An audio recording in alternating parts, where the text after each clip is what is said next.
Mga kapuso, bagaman narito pa ang Poong Jesus Nazareno, ay marami na rin ang nasa simbahan ng Quiapo sa mga oras na ito. Ang iba po ay pumila naman sa replika ng Poong doon. Marami rin ang dumadalo sa oras-oras na misa hanggang mamayang hating gabi. Doon naman nakatutok live si JP Soriano. JP! Emil, mga kapuso, aabot po sa 33 misa na bahagi ng pista ng Mahal na Poong Nazareno ang dinaraos dito sa Quiapo Church. Nagsimula kaninang alas 3 ng hapon at magtatagal hanggang mamayang alas 12 ng madaling araw. Kada oras na ang feast mass dito sa Quiapo Church na nagsimula alas 3 kaninang hapon. Tuwing pagkatapos ng misa, nagpapabasbas ng mga bitbit na replika ng Mahal na Poong Jesus Nazareno ang mga deboto. Ang iba, pumila sa mga official replika ng Mahal na Poong na nakapwesto sa gilid ng entrance ng simbahan. May ilang hindi na raw makakapunta sa pahalik sa Quirino Grandstand, kaya dito na nagpunas ng mga panyo.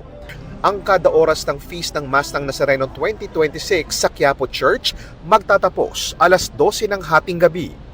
Sa dami ng mga deboto naglagay na ng mga pulang marker sa loob ng simbahan. Nakiusap din ang pamunuan ng Quiapo Church na hanggang maaari ay wag na pong lalagpas sa mga linyang ito para may madaraanan sakaling magka-emergency.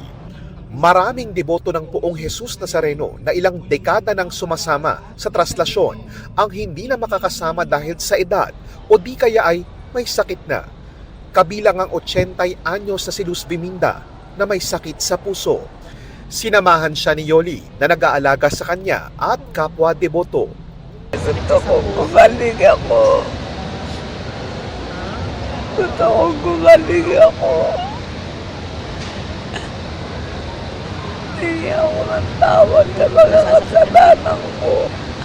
Sana pagkatigil po ako ng ating mga nabo Nazareno. Sana maggumaling siya, tapos ako, wag akong magkakasakit. Ayun ang hiningi ko kay Nazareno.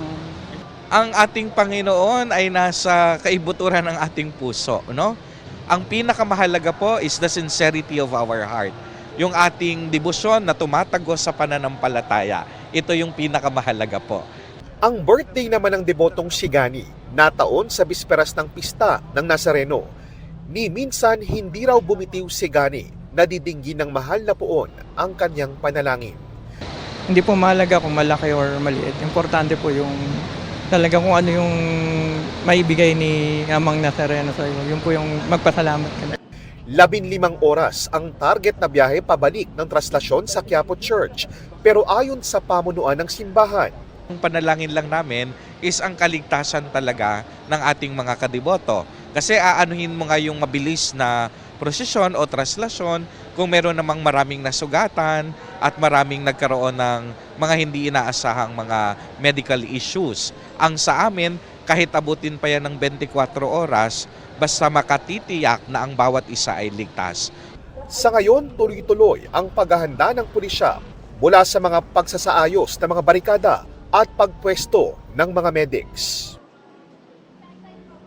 At Emil, mga kapuso, pasado alas 7 ng gabi, ang dami pa rin po mga kababayan nating deboto ang dumarating dito sa Quiapo Church at pasado alas 5 ng hapon kanina nang dumating dito ang ilang truck ng PNP, dalang augmentation ng mga pulis na magbabantay sa seguridad sa paligid po ng Quiapo Church para po sa Traslasyon 2026. At yan muna ang latest, balik muna sa iyo, Emil. Maraming salamat, JP Soriano.